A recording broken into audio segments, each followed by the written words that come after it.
ready for Coach Bennett. We'll start in front with Jeff White and then Mike Barber.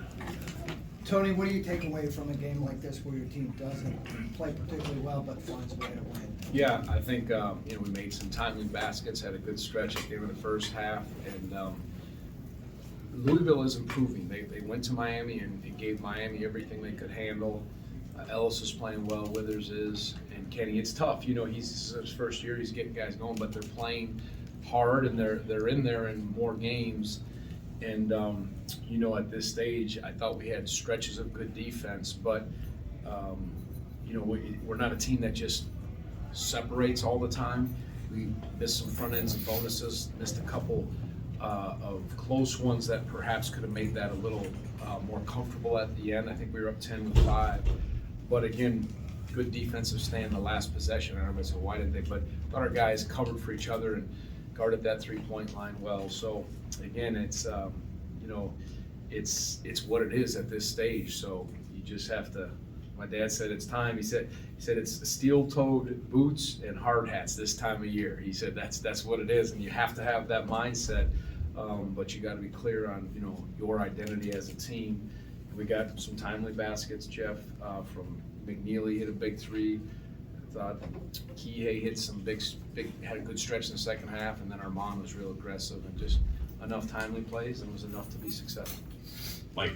Tony, the guys said they felt like they didn't come out with the right energy to start the ball game. Small crowd, last place opponent. Not that those are excuses, but do you think that played into it, or what do you attribute the low energy to? Yeah, those are excuses. That's poor excuses. This is you're in a race, and they knew that. And I don't know if they said that, then you got to come ready. I mean, it's a privilege to play. You got to come ready no matter who, and you're in a race. And again, I thought we got good looks early, but if we ever think we're better than anything, but that'll be the beginning of the end. These guys have got to come right. We've got to be ready, and I don't believe we have a squad that makes excuses. But Louisville, again, took Miami to the wire, and it's just you better be tough to score against, go get good shots, and sometimes the shots go in, sometimes they don't. But if at this stage and you're in a race and you say, well, I just didn't feel it, that's on us. Jeff. You mentioned McNeely. I think Louisville took its first and only lead of the second half. You scored on the next possession. McNeely hit that three from the right wing.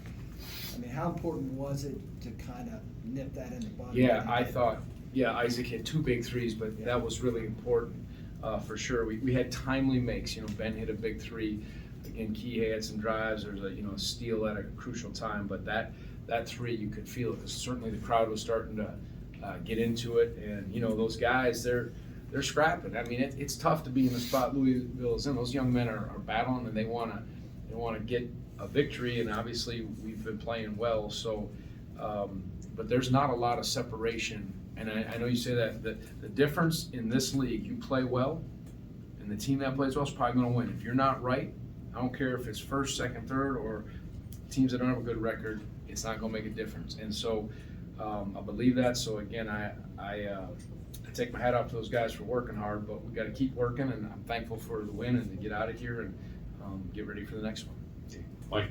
And Tony, especially in the first half when shots weren't going down, Armand did a really good job of getting to the rim, getting kind of physical, close-in baskets. How important is that on a night when maybe the shooting's not there? Yeah, I thought we got a little more aggressive off the dribble, which we needed to. We started attacking, and they did a good job of kind of zoning up and trying to take away some of our cuts and movement. But I thought we got assertive with the dribble and got to the rim and got some offensive rebounds. Took pretty good care of the basketball, but it was a little more pass, take kind of outside shots, and we settled a bit. It wasn't that we were impatient, but we just settled for a perimeter kind of around the arc game, and then I thought we started with some cuts and with some dribble drive, attacking it, made a difference. I thought Armand was really a catalyst in that, and then Kihei was in the second half.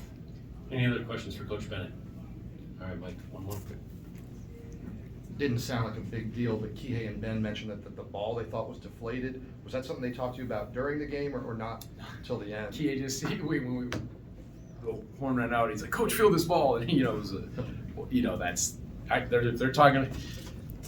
be thankful for the win and get ready to play. My gosh, we got a lot of, what's this right here? You know, that's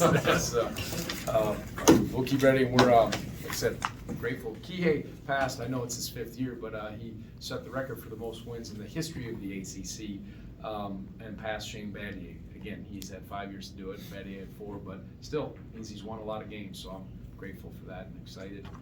The record books, I don't know if they'll put it's 5 years or 4 years, but he's the top guy right now, so that's good. Thanks, everyone.